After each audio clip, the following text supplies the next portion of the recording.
Chapter 5 of Bunny Brown and His Sister Sue, by Laura Lee Hope. This recording is in the public domain. Recording by Abigail Rasmussen. Chapter 5 Locked In. "Oh, say, Bunny," suddenly called Sue, as she followed her brother through the upstairs rooms, "wouldn't it be fun for us to live here?" "Do you mean just us two?" the little boy asked. "Yes," answered Sue. Bunny shook his head.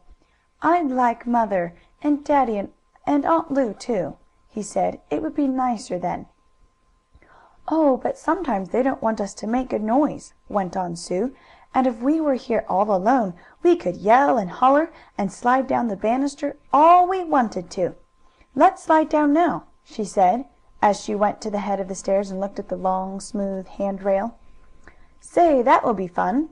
Bunny cried. "I'll go first, Sue, but don't come after me too close, or you might bump into me and knock me over." "I won't," promised the little girl. It did not take much to cause Bunny to change his mind, or his plans, when there was any fun to be had. For a while he forgot about looking for red paint to put on his face, to make him look funny when he played Mr. Punch, with the hollow lobster claw on his nose. Just now the joy of sliding down the banister rail seemed to be the best in the world. "Here I go!" cried Bunny, and down the rail he went, ending with a little bump on the big, rounded post at the bottom. "Now it's my turn," Sue said, and down she came. Though she was a girl, Sue could slide down a rail almost as well as could Bunny. In fact, she had played with her brother so much that she could do many of the things that small boys do, and Bunny surely thought that Sue was as good a chum as any of his boy playmates.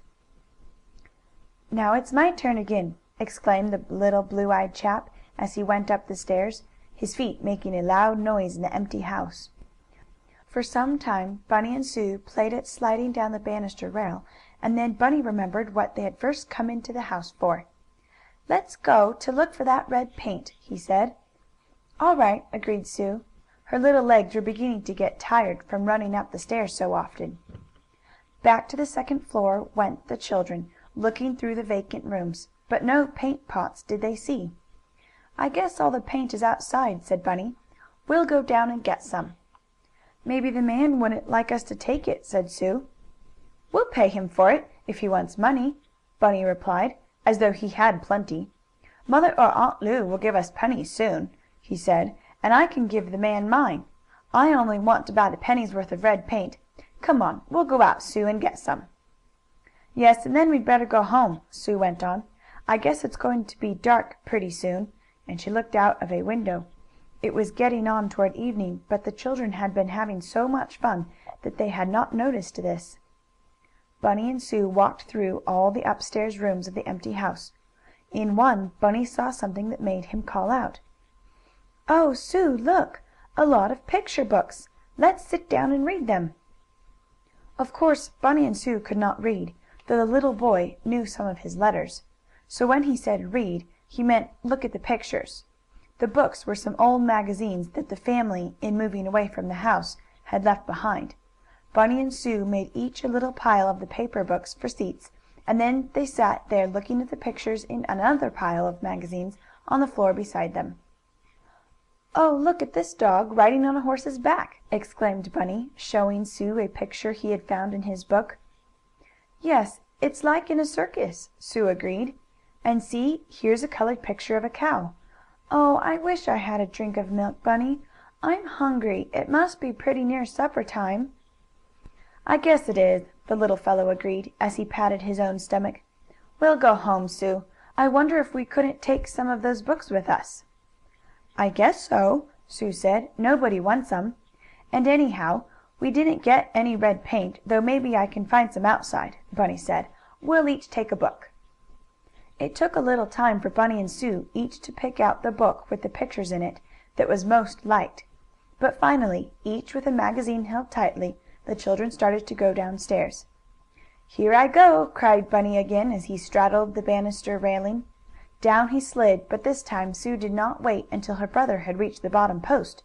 She put her own fat little legs over the rail, and down she went, bumping right into Bunny, and knocking him off the post onto the floor. And that was not all, for she fell right on top of him. "Ugh!" grunted Bunny, for Sue was rather heavy, and she took his breath away. "Oh, Bunny, did I hurt you?" asked the little girl, as she got up. "Did I, Bunny?" "Nope, you didn't hurt me, Sue. Falling down did, a little, but I fell on something soft, I guess." Bunny stood up and looked. He had fallen on a pile of cloth bags, which the painters had left inside the house. It was lucky for Bunny that the bags were there, or he might have been badly bruised. As it was, he and Sue were not hurt, and having picked themselves up and brushed off their clothes, they were ready to go back home. And it was quite time, too, for the shadows were getting longer and longer out in the street, as the sun went down. "It was the front door that blew shut with such a bang," Bunny said, as he and Sue went down the long front hall. "It was open when we came in, but it's shut now." "The wind blew it, I guess," said Sue. "I wonder if you can get it open, Bunny?" "Sure," her brother said. But when Bunny tried to open the front door he could not. Either it was too tightly shut, or else some spring lock had snapped shut. There was no key in the hole, but Bunny turned and twisted the knob this way and that, but the door would not open. "Let me try," said Sue, seeing that Bunny was not getting the door to swing open so they could get out. "Let me try." "Pooh! If I can't do it, you can't," Bunny said. He did not exactly mean to be impolite, but he meant that he was stronger than his little sister, and so she could hardly hope to do what he could not. "Oh, but Bunny, what will we do if we can't get the door open?" Sue asked, and she seemed almost as frightened as the day when she had fallen down in the mud puddle when she and Bunny went to meet Aunt Lu. "Well, if I can't get the front door open, maybe I can get the back one, or the side one open," Bunny said. "Come on, we'll try them." But the back door was also locked, and there was no key in that to turn. Neither was there a side door. Both the front and back doors were locked. Bunny looked at Sue, and Sue looked at her little brother. Her eyes were bright and shiny, as though she were going to cry. Bunny tried to speak bravely.